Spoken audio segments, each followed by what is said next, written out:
இந்த திடீர் காய்ச்சல் எப்படியம்மா வந்துச்சு? அதெல்லாம் நான் அப்புறம் சொல்ல, நீ சீக்கிரம் போயிட்டு வா. போ. சரிம்மா.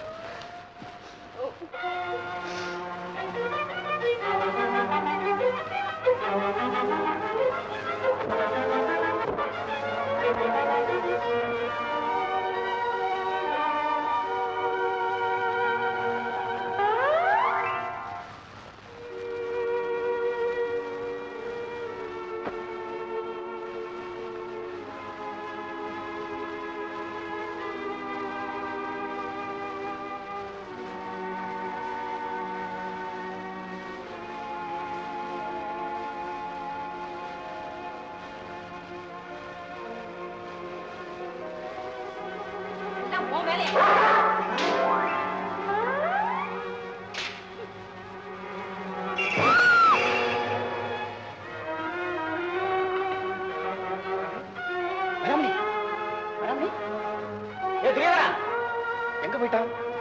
வேற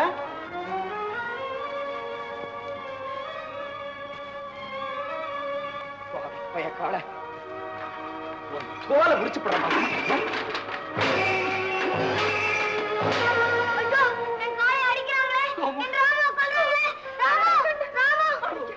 ஒண்ணுமில்லம்மா, பயப்படாதீங்க. மன அதிர்ச்சி தான் இதுக்கெல்லாம் காரணம்.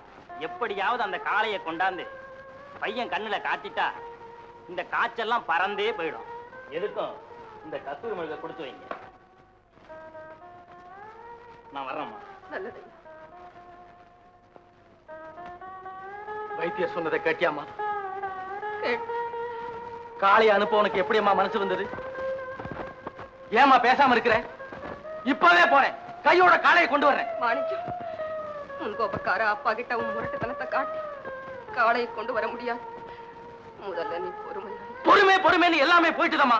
இனிமே உயிர் ஒண்ணுதான் பாக்கி இருக்குது, அதுவும் போகட்டும். இல்ல என்னால அவர் சாபட்டும். மகன் தகப்பனை அடிச்ச அந்த பாவத்துக்கு எந்த உலகத்திலையும் மன்னிப்பு கிடையாதுமா மகனே, மன்னிப்பே கிடையாது. அம்மா மாணிக்கம், இது எங்க சொந்த விஷயம், இது தலையிட உனக்கு உரிமை இல்லை. என்னம்மா சொன்னேன்? எனக்கு உரிமை இல்லையா? எனக்கு உரிமை இல்லையா? அடுக்கடுக்கா கஷ்டங்கள் உனக்கு வந்தா அதை தடுக்க எனக்கு உரிமை இல்லையா? அப்படி ஒதுக்கப்பட வேண்டிய என்னை எதுக்காக நீ பெத்த? அம்மா, எவ்வளவு கெட்டது செய்தாலும் அப்பாதானே உனக்கு வேணும். சரி, நான் இங்க இருந்தா அடிக்கடி உங்க சொந்த விஷயத்துல தலையிட்டு தொந்தரவு கொடுத்துக்கிட்டே இருப்பேன். அதனால நான் இந்த வீட்டை விட்டே வெளியே போயிடுறேன்மா.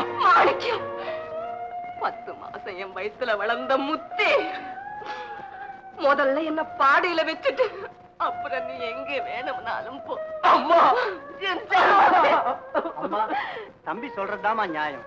நல்லதோ கெட்டதோ கடைசி வரைக்கும் போய் போராடினா தான் ஒரு முடிவு கிடைக்கும். யோசிச்சு பாருங்க. சரி, நானே போய் காளை கேட்கிறேன். அம்மா, மறுபடியுமா நீ அந்த வீட்டுக்கு போற? மறுபடியும் என்ன?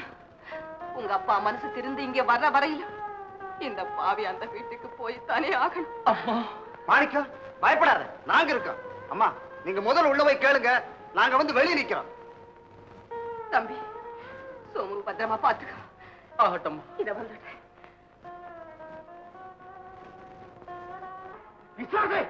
மறுபடியும் என்ன ஆட்டி வச்சு வந்திருக்கிறியா? இல்லங்க. For more updates, like, comment, subscribe to our channel.